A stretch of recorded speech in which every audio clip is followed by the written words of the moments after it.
Dios les bendiga, bienvenido a día número 11 de la Biblia en un año.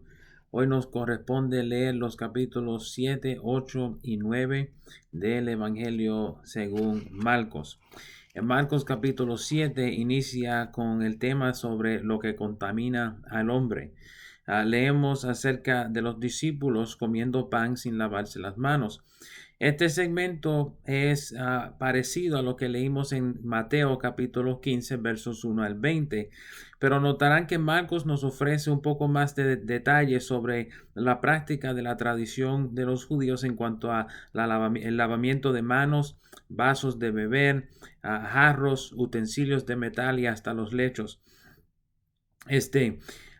Jesús responde a esto con Isaías capítulo 29, verso 13, aunque su traducción es un poco diferente a lo que leemos actualmente en Isaías 29, 13, particularmente la segunda parte. Jesús enfatiza el escoge de las tradiciones o de las dogmas en este instante por encima de los mandamientos de Dios, lo que Jesús está explicando o ha explicado a través de este evangelio, que es la ley, que es verdaderamente los 10 mandamientos, una referencia a los 10 mandamientos.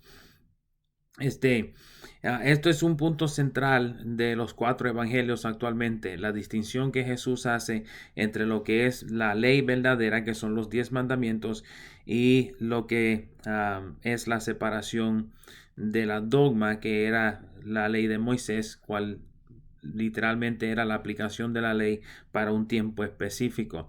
Durante el tiempo de la gracia, la ley verdadera, que son los 10 mandamientos, todavía sigue. Por eso Jesús dijo en Mateo que no había venido a abrogar la ley, sino que vino a cumplirla. Y es importante que entendamos, ¿verdad?, que la ley sigue aún en el tiempo de la gracia, simplemente que la dogma de la ley de Moisés o la aplicación de la ley para esos tiempos particulares era para esos tiempos particulares en la mayor parte de las ocasiones, y lo que Jesús está explicando es que es más importante honrar la ley verdadera que la tradición. Vemos la historia de la mujer de Sirofenicia y su hijo atormentado por demonio. Jesús trata a esta mujer de esta manera porque es griega, no es judía, no es de Israel, y él era llamado dominantemente o primordialmente a los israelitas. Lo interesante es que Tiro y Sidón son ciudades gentiles. O sea que aunque Jesús le dice esto a esta mujer y habla de esta manera, verdaderamente Jesús andaba en la región de los gentiles haciendo milagros entre los gentiles. El capítulo termina con la sanidad de un sordomudo en la región de Decápolis. Decapolis significa literalmente las 10 ciudades. Era una región mayormente poblado por gentiles. No, pueden notar el contraste entre cómo Jesús opera milagros en las regiones de los gentiles a cómo los manifiesta entre los judíos o entre su propio pueblo. Vas a notar que Jesús, cuando está en las regiones de los gentiles, obra muchos más milagros de lo que es mencionado operando entre su propio pueblo. No quiere decir que Jesús no hizo milagros entre los judíos, simplemente que los escritores nos mencionan más en las regiones de los gentiles los milagros que hace Jesús, mientras cuando está entre los de su pueblo vemos más enseñanzas de Jesús. Recuerde este tema de los odres viejos con vino nuevo, odres nuevos con vino nuevo. Es literalmente lo que Jesús está tratando de hacer, y los escritores utilizan ese tema a través de los 4 evangelios para explicar que Jesús literalmente está trayendo nuevas enseñanzas y para poner en práctica el Nuevo Testamento, y que ciertas cosas que habían aprendido en cuanto a la ley actualmente necesitaban cambiar. En Marcos capítulo 8 leemos acerca de la alimentación de los 4,000. Luego del milagro de los panes y los peces, por segunda vez, Marcos nos dice que fueron a una región llamada Dalmanuta, aunque no se nos dice actualmente qué hicieron en la región. Ahora, Dalmanuta es una región asociada con Magdala, que es una ciudad importante durante la revolución de los judíos. Puede pensar en la celebración de Hanukkah, que es una conmemoración de la culminación de esa revolución de los judíos en contra de Antíocos Epífanes el cuarto. Y es posible que Marcos intenta entonces asemejar a Jesús con una revolución religiosa, no una revolución política, sino una revolución religiosa. Vamos a ver un poquito más de eso más adelante en este mismo capítulo. Vemos también la demanda de una señal por los fariseos. Esto lo leímos en Mateo capítulo 16, pero noten bien la reacción de Jesús, según menciona Marcos, cuando le es pedido por una señal. Dice que gimiendo en su espíritu. O sea que vemos una carga emocional de Jesús por su pueblo y verdaderamente el costo de la falta de fe sobre la persona de Jesús, porque verdaderamente lo que quería era que el pueblo creyera en él, creyera que él era el Hijo de Dios, creyera que Dios lo envió a su pueblo. Vemos entonces su reacción emocional. Y Marcos es bien transparente en cuanto a esto. Vemos también la advertencia sobre la levadura de los fariseos. Leemos esto de nuevo. Esto es algo que cubrimos también en el libro de Mateo, pero recuerden, o mejor dicho, noten bien que Jesús en este instante en Mateo mencionó la levadura de los fariseos y los saduceos, mas sin embargo en Marcos hace mención de la levadura de los fariseos y de Herodes. Es posible que haya mencionado a Herodes en una referencia a la doctrina de los herodianos que habíamos hablado, quienes eran nacionalistas hebreos y buscaban una restauración política nacional de Israel. Jesús, en contraste, no se enfoca en la restauración nacional de Israel, sino en la restauración espiritual de Israel. O sea que la revolución que los herodianos estaban buscando y los Herodes deseaban de volver a tener el poder que en otro tiempo habían tenido, Jesús está enfocado no en lo político, sino en lo espiritual, para que el pueblo de Israel volviera a tener la postura delante de Dios que antes tenían. Luego leemos acerca del ciego de Bethsaida. Aquí cuando dice que Jesús escupe en sus ojos, puede ser una referencia al lodo hecho al escupir en tierra y después puesto sobre sus ojos, como en otra ocasión, como también puede ser simplemente lo que parece, que Jesús haya escupido en los ojos de este hombre y haber obrado la sanidad.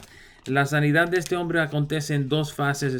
Es el único milagro que vemos que Jesús no hace instantáneamente, sino que la primera vez que pone sus manos sobre él, el hombre no puede ver completamente bien y Jesús entonces pone las manos sobre él de nuevo.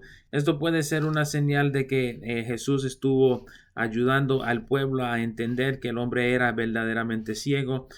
Muchas personas dudaban cuando Jesús sanaba a los ciegos de que habían sido ciegos actualmente y necesitaban corroborar con otros testigos de que ese individuo actualmente había sido ciego. Podemos entonces tomar esta sanación de este hombre de esta manera. Vemos también la confesión de Pedro en el Evangelio de Marcos, pero esto toma un lugar menos prominente de lo que toma en el Evangelio de Mateo. Esto es típico en las escrituras antiguas.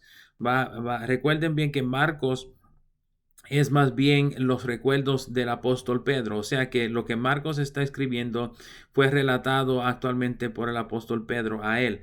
Entonces Pedro estaría hablando de él mismo en este instante y vamos a ver a través de los escritos del Nuevo Testamento, los escritos antiguos.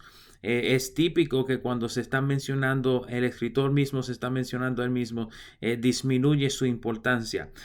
Eso lo vemos aquí en Marcos, lo vamos a ver en el Evangelio de Juan, cuando Juan hace referencia al discípulo amado, aunque el discípulo amado es actualmente Juan, no se menciona él mismo como el discípulo amado, sino que simplemente utiliza ese verbaje. Vamos a ver cómo Pablo lo hace también cuando habla acerca de un individuo que ascendió al tercer cielo.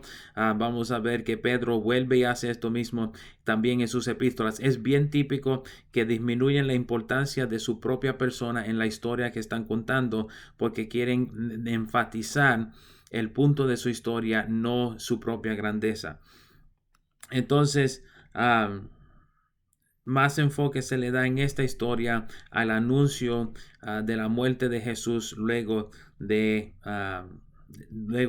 la confesión de Pedro y el estorbo de Pedro en tratar de impedir que Jesús tuviera que pasar ese procedimiento.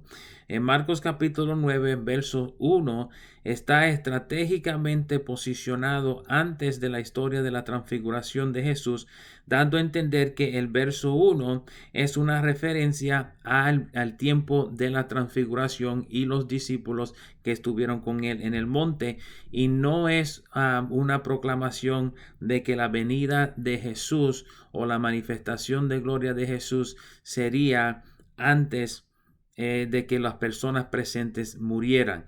Hay mucha confusión sobre eso.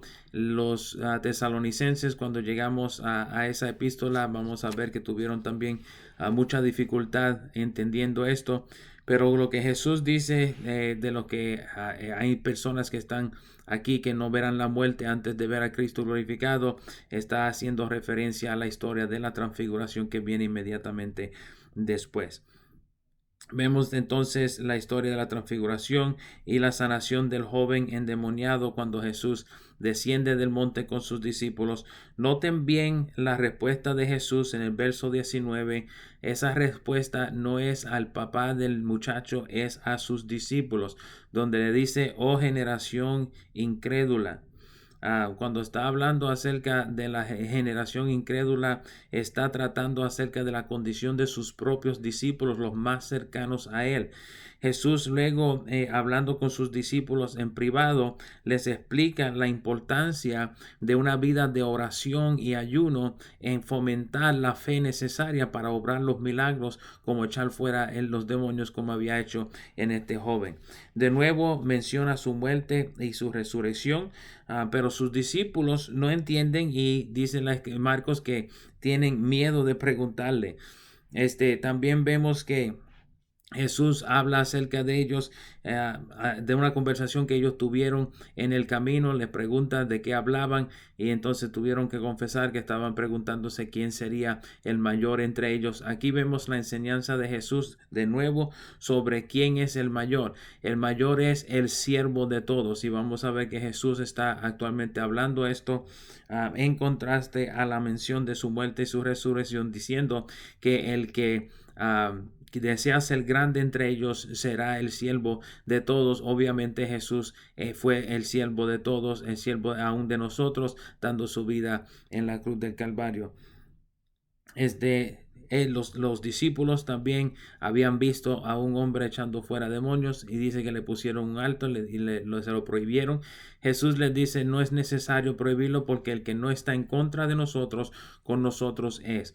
Y ahí es donde sale entonces la enseñanza de que si al profeta se le diere un vaso de agua en el nombre del Señor, ese individuo va a recibir su recompensa, o sea, la justicia de Dios hacia los que reconocen el propósito y los siervos de Dios en la tierra. Y el capítulo termina entonces con ocasiones de caer. Noten bien los detalles que Jesús ofrece acerca del infierno y de la eternidad aparte de Dios. Una de las cosas que vamos a notar en el ministerio de Jesús, pasa más tiempo hablando del infierno que acerca hasta del mismo reino de los cielos.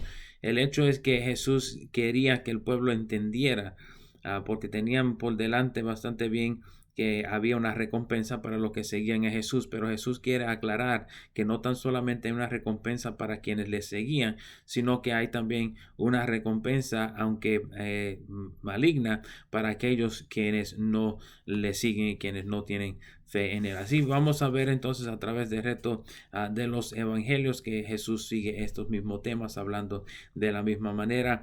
Yo sé que seguimos reiterando varias cosas. Recuerden que Marcos tiene solamente 35 capítulos exclusivos a este evangelio. Los demás lo vemos palabra por palabra en el evangelio de Mateo o en el evangelio de Lucas. Así que vamos a seguir hacia adelante. Gracias por estar con nosotros en el día de hoy, y el día de mañana seguimos entonces con con Marcos capítulo 10, 11 y 12. Dios me los bendiga. Nos veremos mañana.